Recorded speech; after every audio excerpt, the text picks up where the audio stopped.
So my presentation, my title is about translating the bomb because the Book of Mormon is the bomb, and my unit is Unit 3, the Book of Mormon, and my major concept is translation of the Book of Mormon. So what type of doctrine is this? It's core doctrine. The translation of the Book of Mormon is unchanging doctrine, believing that the translation of the Book of Mormon is another testament of Jesus Christ is a fundamental belief of Latter-day Saint teachings.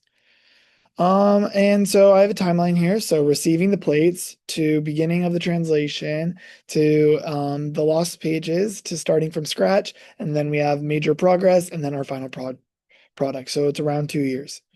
Okay, translation instrument. So we have the seer stone and the Urim and Thummim. And down here I have this prophetic talk, which was taught by Boyd K. Packer, and it talks about how the Urim and Thummim was not only used for the Book of Mormon, but showed up many times in the Old Testament. Important figures. So we have Joseph Smith, just the founder of the Church of Jesus Christ of Latter-day Saints. He was called upon God to translate the Book of Mormon. Martin Harris, he was an early supporter of Joseph Smith. He was one of the three witnesses, and he helped finance the coming forth of the Book of Mormon, and he also helped in the beginning of translation. And then we have Oliver Cowdery. He was like the main scribe for the whole translation of the Book of Mormon and also one of the three witnesses. And we have Emma Smith, who was Joseph Smith's wife and was also a scribe a couple times throughout the early stages of the translation.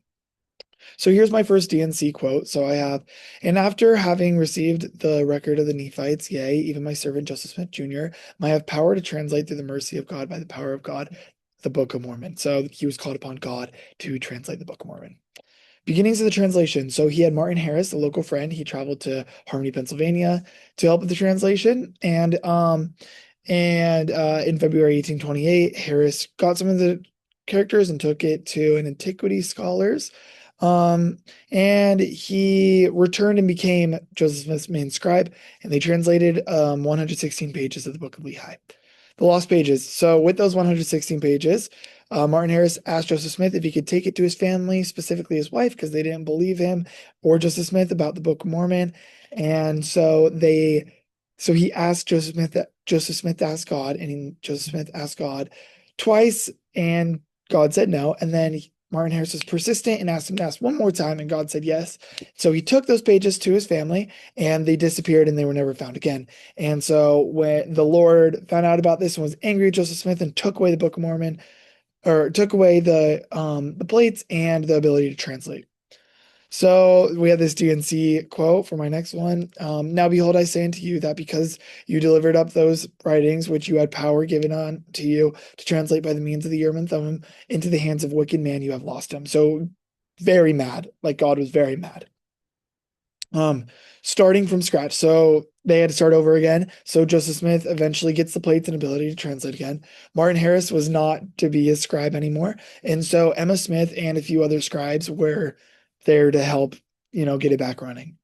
And then we get to major progress. So Joseph Smith meets a man named Oliver Cowdery, and Oliver Cowdery soon becomes his main scribe and helps him translate the whole Book of Mormon in one summer.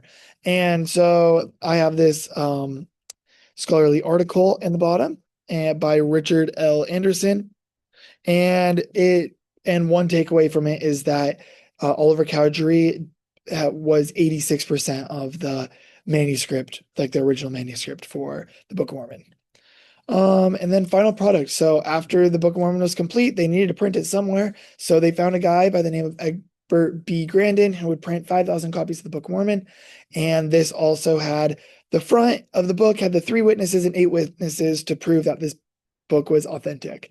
And so this one quote from the Joseph Smith papers, permit me here to remark that David Whitmer, Oliver Cowdery, and Martin Harris were the 3 witnesses, and the 8 witnesses, Christian Whitmer, Jacob Whitmer, John Whitmer, Peter Whitmer Jr., Hiram Page, Joseph Smith Sr., Hiram Smith, and Samuel H. Smith are the men whom Joseph Smith Jr. showed the plates. So my concepts and takeaways. So my first concept is the translation process had its ups and downs, but without those difficulties, Joseph Smith wouldn't be able to learn from his mistakes. And then my second concept is Joseph Smith wouldn't have been able to translate the Book of Mormon without the help of others and God. It is truly a miracle that the Book of Mormon was translated so quickly, but only with the help of these people. And then my takeaway is that you need to have trust in God and his answers. He just wants the best for us. You can't shy away from the truth. Joseph Smith made the mistake of asking for Martin Harris like over and over again. God said no, but then he didn't listen. He wanted a different answer. And so God was like, fine, you can do it, but you'll see the consequences. And ultimately, Joseph Smith got the consequences. Relevant. So how's this relevant today? So it is important for people of the faith to know the process of the translation and know that the Book of Mormon is a fundamental book of teachings in the LDS faith. And my second scholarly um, article here. So Dow or Wilson kind of comprises up all these articles together, and in one of them and in multiple others, it talks about how eyewitnesses give a very good explanation of the translation and they best match the scenarios. Thank you.